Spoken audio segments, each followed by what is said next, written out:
తొలకరికి నాగమట్ల ముందుకు వేసినట్టయితే దాదాపు కూడా ముందుకు వస్తాయి.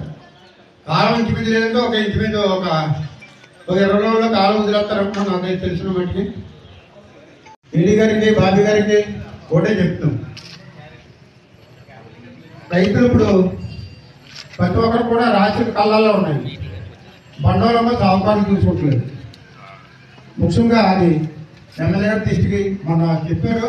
ఎమ్మెల్యే గారి పేపర్లో చూస్తాను నేను. ఎమ్మెల్యే గారి దృష్టికి ఎంపీ గారి దృష్టికి తీసుకెళ్ళి రైతుల దగ్గర ఉన్న ధాన్యం తక్షణం కొద్దిలా చూడాలి. బండలు అయితే చాలా దారుణంగా వాతావరణం కూడా బాగాలేదు. ఇప్పుడు వర్షాలు కూడా బేగా పడిన సూచనలు ఉన్నాయి. కాబట్టి ఇది అధికారులకు దృష్టికి తీసుకెళ్ళి రైతుల దగ్గర ఉన్న ధాన్యం బేగా వరుపుకొని మరి తెలుపుకుంటే అవకాశం ఇచ్చిన ఎంపీ గారికి ధన్యవాదాలు తెలుపుతాం.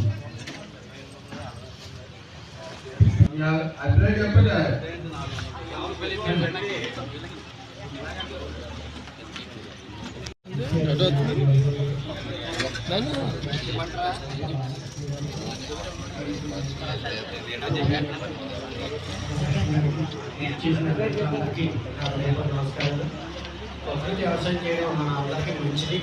కానీ రైతులకు బాగా గవర్నమెంట్ ద్వారా ప్రోత్సాహించి చేస్తే రైతులు ముందుకు వస్తారు. ఆదాయం లేక రాలేదు. కారణం అదే. ఇప్పుడు ఎన్ని బత్తాలు వేయడానికి కానీ సిద్ధపడుతున్నాడు తప్ప కానీ ప్రకృతి వ్యవసాయం చేయడానికి ఇష్టపడతారు. కారణం ఏంటి? దిగుబడి వస్తే మనకు లాభం వస్తుంది. అమ్ముతున్నారు, ఎవరికీ నమ్మకం లేదు. అందరూ ప్రకృతి వ్యవసాయం ఉంది. అక్కడ పిండి ద్వారా పండించేసి ఇది ప్రకృతి వ్యవసాయం పెంట అంటున్నాడు. భయవేత్తం. ఈ మటుకు నువ్వు పండించుకుంటే నీకు తెలుస్తుంది. నేను పండించుకున్నాను సొంతంగా. నేను ఇప్పుడు బాబీ గారు చేశాను కాబట్టి మనం రియల్గా చూసాం. అలా నమ్మకం అనేది కలగాలి. నమ్మకంగా కలిగి ఇప్పుడు మామూలుగానే మంచిగా పండించిన దానికి బీసీలు లేవంటున్నారు బండాలు. మరి ప్రకృతి వ్యవసాయం కొంటారని నమ్మకం 30 బస్తాలు అది కామన్. ఇంకా అధికంగా పండిస్తే 60 బస్తాలు ఇచ్చేసి లేదు ఇవాళ 1500 కొనుక్కుంటారు. వాతావరణం చూస్తుంటే దిక్కుని వర్షం కొడతాలేదు. ఇంకా కొయ్యిన చేలు కూడా ఉన్నాయి ఇంకానే. మరి అది కూడా ఆలోచించి మేము ప్రకృతి వ్యవసాయం చేస్తాం, మాకు ప్రోత్సహించండి రైతులకి. కనీసం ఇప్పుడు జీవామృతం అనే మరి ఇప్పుడు అధికారులు ఉన్నారు. ఇప్పుడు ఎవరు ఫీల్డ్కి రారు.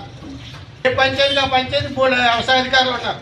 కానీ ఏ తెగుళ్ళు వస్తున్నాయి ఏ వస్తున్నాయి అనేది కూడా చెప్పే నాదులు లేడు. ఈ క్రాప్ బుక్ చేయమంటారా లేదా అది చేయమంటారు అంతే తప్ప కానీ సలహాలు సూచనలు మాత్రం ఎత్తాలి ఆలోచించి. మరి అది ఏడి గారు ఇప్పుడు తొలకరి స్టార్ట్ అవుతుంది. విత్తనాలు రెడీ చేసి పెట్టాలి. దానికి మే 10 ఉంది. మే నెలకరికి పండించలేదు. దావా కట్టుకుని తొలకరికి చేసుకుని అని ఉంది. ఆధారపడుతున్నారు తప్ప ఏ రైతుకి కొనుక్కుందామన్నా లేదుగా లేట్గా. ఇప్పుడు ఇంకా కోయపడం ఏంటి? మార్చి నెలాఖరికల్లా కోసారు. ఇన్నాళ్ళు కోసి పైరు పండించేవారు. ఇప్పుడు ఎవరు చేస్తలేదు. ఎవడన్నా చేద్దామని ఇంట్రెస్ట్గా ఉంటే దూరం తినేస్తున్నాయి. మేము పైరు వేసాం. నేను ఒక్కడే వేసిన పైరు మొక్క 20 రోజులు ఎలా ఉంది. మినువుల రేట్లు ఎలా పెరిగిపోతున్నాయి. లేకపోతే రేటు పెరిగిపోతుంది. మనం ఇవాళ అందరూ పండించేవాళ్ళు. కనీసం ఎకరానికి 2 క్వింటాలు 3 క్వింటాలు అయ్యి ఇప్పుడు అలాంటి 10 క్వింటాలు 15 క్వింటాలు పడుతుంది ఎకరానికి. అప్పటికి చాలా తేడా ఉంది. డిపార్ట్మెంట్ వారిని కోరుకునేది ఏంటంటే విత్తనాలు తొందరగా ఇచ్చి రైతులకు కూడా నీరు ప్రాబ్లం రాదు. ఎందుకంటే మే నెలకర వరకు ఇస్తున్నారు నీళ్ళు. ఇప్పుడు కాలం ఎక్కడైతే నిండుతుంది చేలు ఎక్కడైతే ఎండితేనే దిగుబడి వస్తుంది. ఇప్పుడు మే నెలలో వర్షాలు అకాల వర్షాలు ఎప్పుడు ఇప్పుడు మొన్నటి ఎండలో ఉండేది మే నెల. ఇప్పుడు ఆ వర్షాలంటే మీరందరూ ఆలోచించి రైతులకు మేలు రకంగా వ్యవసాయం చేస్తూ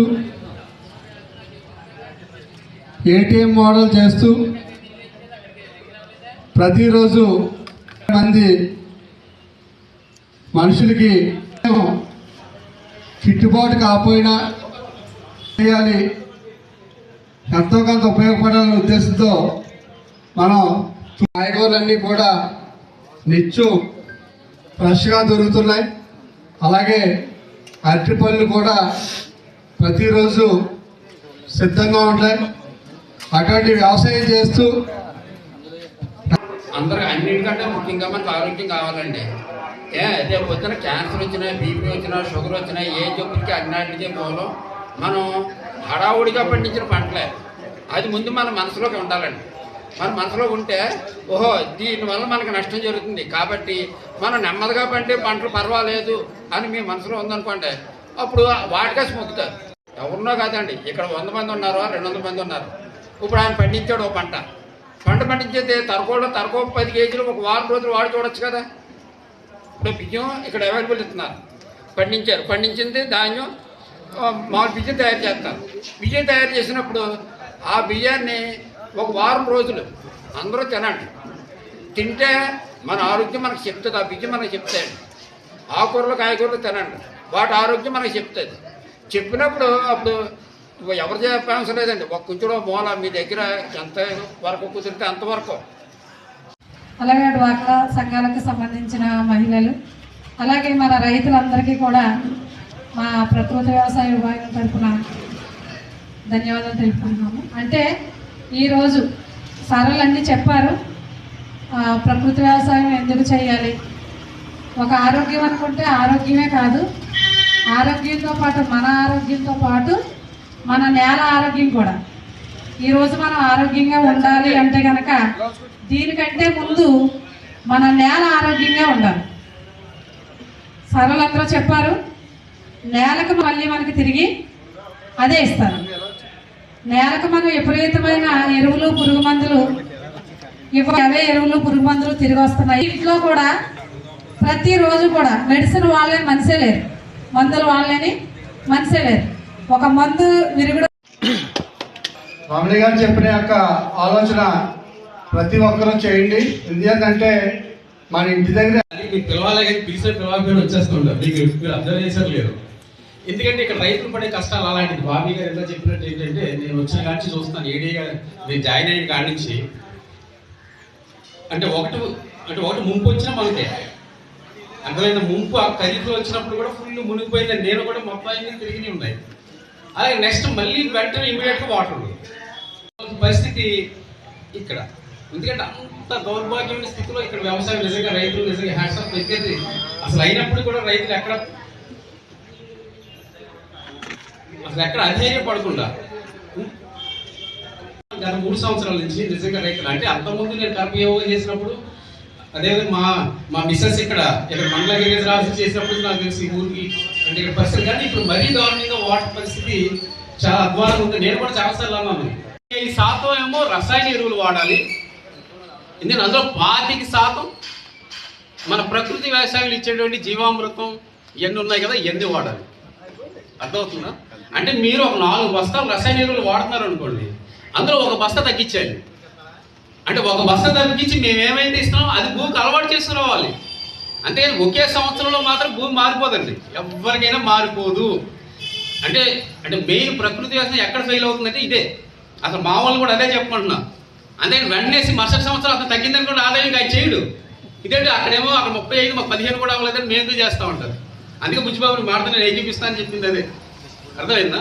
అన్నప్పడానికి ఏం చెప్పానంటే మీరు పూర్తిగా ప్రకృతి వ్యవసాయం అంటే ఓపులు పెట్టేటప్పుడు ఏంటి మన దిగుబడి తక్కువ T4 ఆ ఫార్మర్స్ అంటాం. అర్థమైందా? ఒక ఫార్మర్ మీరు ఒకటి గుర్తుని ఎరువులు తగ్గించేయండి. అక్కడ మేము ఇచ్చే కషాయాలు కానీ లేకపోతే మేము ఇచ్చే ఆ జీవామృతం గంజీవామృతం అంటే మెల్లగా భూమికి అలవాటు చేయండి. అర్థమైందా? అంటే నేను ఒక మాట ఇండైరెక్ట్ చెప్తున్నాను, పూర్తిగా అర్థం అవ్వాలండి. ఇంకే నేను ఒక అతను ఒక డ్రింకర్ ఉన్నాడు అనుకోండి, బాగా అంటే ఎక్కువ మంది ఏమంటారంటే అక్కడ మానే తాగుడు అంటారు.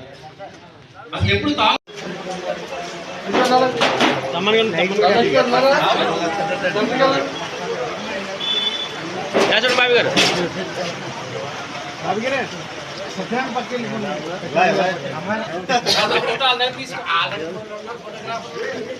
బాబు గారు కట్ అయిపోద్ది, ఏమో సరిపోతుంది. మనం కొడుకు వెనక్కి వేయాలి సార్.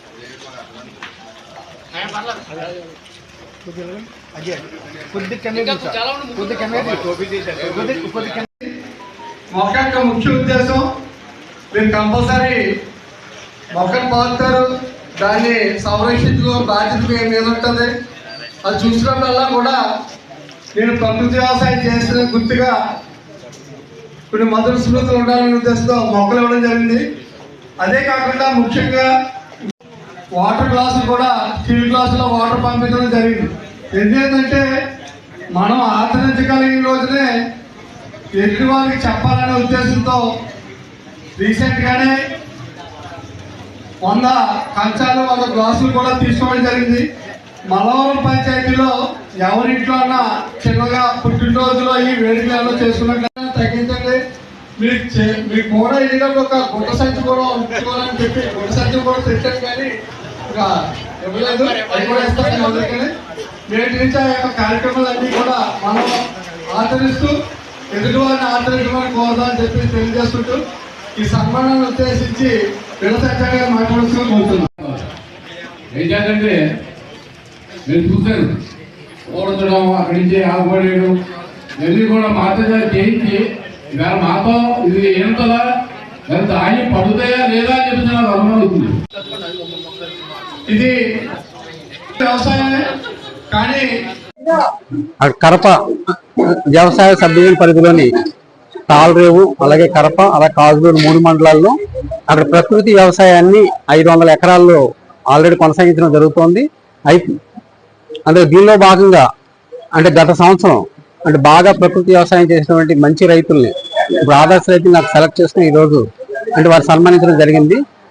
ఇది మరి ముఖ్యంగా అక్కడ భూమిని కాపాడుకోవడానికి, అలాగే భూసారాన్ని కాపాడుకోవడానికి అందరూ కూడా అక్కడ రైతులందరూ కూడా సంసిద్ధులు అవ్వడానికి మరి అంటే ప్రకృతి వ్యవసాయం చాలా ఇది ముఖ్యమైన. దీనికోసం అక్కడ PMDS విత్తనాలని సుమారు 1200 కిట్లని ఇంటి డివిజన్లు ఇవ్వడం జరిగింది. అంటే దీనివల్ల భూమిలో అక్కడ 52 మూలకాలు అక్కడ మొక్కకు అంది అందరూ కూడా ఆరోగ్యమైన పంట తినడానికి మరి ఆస్కారం ఉంది. కాబట్టి అందరూ కూడా అక్కడ PMDS విత్తనాలు వేయాలని చెప్పేసి అక్కడ రైతులు చెప్పడం జరిగింది. అంతే 1200 కిట్లు ఇవ్వడం జరిగింది ఇది మొత్తం డివిజన్ మీద. అదేవిధంగా అక్కడ ప్రకృతి వ్యవసాయం వల్ల అంటే ప్రజలందరూ ఆరోగ్యం బాగుపడడంతో పాటు అలాగే రైతులు కూడా మంచి రెమ్యూనరేటివ్ ప్రైస్ వచ్చేలా కూడా అంటే మరి చేయడం జరుగుతుంది. కాబట్టి అందరూ కూడా రైతు సోదరులందరూ కూడా అక్కడ ప్రకృతి వ్యవసాయం వైపు ముందుకు రావాల్సిందిగా కోరుతున్నాం. అందరికీ నమస్కారం. తాళ మండలం భీమవరం పంచాయతీలో ప్రకృతి వ్యవసాయాన్ని ప్రోత్సహించాలనే ఉద్దేశంతో గత తొలకర పంట, ఈ దాల్వా పంట ఎవరైతే ప్రకృతి వ్యవసాయం చేశారో వాళ్ళ రైతులందరినీ ప్రోత్సహించాలనే ఉద్దేశంతో ఈరోజు మలవరం పంచాయతీలో సత్కరించుకోవడం జరిగింది. వాళ్ళ యొక్క స్ఫూర్తితో ఈ మలవరం పంచాయతీలో రాబోయే తొలకర పంటకి సుమారు 200 ఎకరాలు ప్రకృతి వ్యవసాయం పూర్తి గోవు ఆధారితంగా చేయడానికి ఒక నిర్ణయం తీసుకోవడం జరిగింది. వాళ్ళకి కావాల్సిన పూర్తి సహాయ సహకారాలన్నీ కూడా అందజేస్తామని చెప్పి సందర్భంగా తెలియజేసుకుంటున్నాం.